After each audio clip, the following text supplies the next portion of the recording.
ඒ පෙනීම ඇහැට පේන වර්ණ මාත්‍රයක් විතරයි ඇත්තට. මේ ඇහැට පේන වර්ණය ඇහි වැදුනයින් පස්සේ ඕක මොලෙන් අරන් මොලෙන් මේ 3D රූප හදන ත්‍රිමාන රූප හදනවා.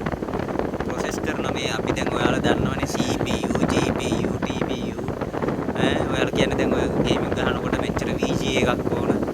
ඔයිටත් වඩා හිතාගන්න බැරි කැපැසිටි එකක් තියෙන මොලයක් නෙමෙයි. මේ මොලෙන් තමයි ඔය ඇහැට පේන හැම වර්ණයක්ම බවවට පත් කරන්නේ. ඇත්තටම බුදුහාමුදුරුවෝ හොයාගෙන තියෙනවනේ මොනවද ඇත්තටම තියෙන්නේ කියලා. මොනවද ඇත්තටම තියෙන්නේ? මේ ඔය මේ ඇඟට දැනෙන මේ සුළඟේ මේ පහස ඒක තියෙනවා. මේ ඇඟට දැනෙන තද බව ඒක තියෙනවා. එතකොට මේ තිම්බෙන හැකිලෙන ස්වභාවය, ඇලෙන කරන ස්වභාවය තියෙනවා. ඒකට කියන්නේ පඨවි. පඨවි කියන්නේ තද ගතිය. ආපෝ කියන්නේ ඇලෙන මේ කරන ගතිය. නේ ගලා යන වැగిරෙන ගතිය. ඔය පේන්නේ ගලා යන වැగిරෙන ගතිය තමයි වතුරේ. ඒකට තිම්බෙන හැකිලෙන ස්වභාවය. පඨවි ආපෝ තේජෝ ගතිය. රශ්නේ වේ දැන් මේ රශ්නෙත් ඇඟට දැනෙනෝනේ. පඨවි ආපෝ තේජෝ වායෝ ගතිය දැනෙනෝනේ. මේ වායු කුළුඟ මට දැන් මේ දැනෙන්නේ. රශ්නෙත් එක්කලාවට මික්ස් වෙලා ටිකක් වෙලාවට දැන් මේ සීතල ගතියක් දැනෙන උණක වදිනකොට ඒ දැනෙන්නේ මේ තේජෝ ගතියේ මේ උඩාම අවස්ථාවේ කියන්නේ තේජෝ ගතිය අඩුම අවස්ථාවේ. තේජෝ ගතිය වැඩිම අවස්ථාව තමයි ඉර පොඩ්ඩක් දැනෙනකොට දැනෙන්නේ. එතකොට ඔන්න ඔය හතරෙන් හැදිච්ච උපදිච්ච උපාදාය මේකක් තමයි ධර්මතාවයක් තමයි වර්ණය කියන්නේ. ඔන්න ඔය වර්ණ ගන්ධ රස ඕජා ඔය ටික එකතු වෙලා මේ සුද්දාෂ්ටක වලින් හැදිච්ච දේවල් තියෙන්නේ මේ.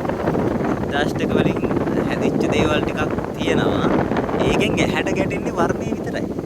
පාද වෙච්ච ධර්මතාවය වෙන වර්ණය විතර ඇහැට ගැටෙන්නේ. ඔය ඇහැට ගැටෙන වර්ණය මුලයට අරගෙන ප්‍රොසෙස් කරනවා. ප්‍රොසෙස් කරායින් පස්සේ මම දැක්කා කියලා අපි අල්ල ගන්නවා. ඔය මම දැක්කා කියලා අල්ල ගැනීමත් ඒ අර ආසාවත් එක්ක දැනන මේක. මම දැක්කා කියලා හිතා ගැනීමක් තියෙන්නේ මේ.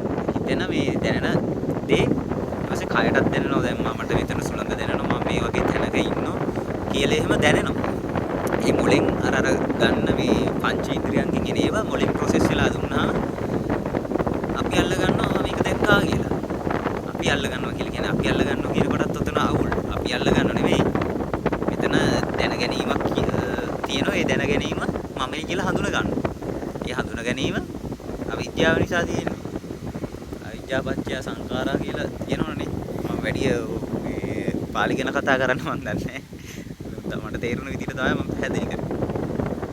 මේ දකින්න දේවල් වලට ඇලෙන්න හොඳ නැහැ ඉතින්. ලස්සනට පේන තමයි ඇලෙන්න එපා. ඇලුනොත් සුබ ගමන් තමයි අපිට. හැමෝටම තෙරුවන් සරණයි.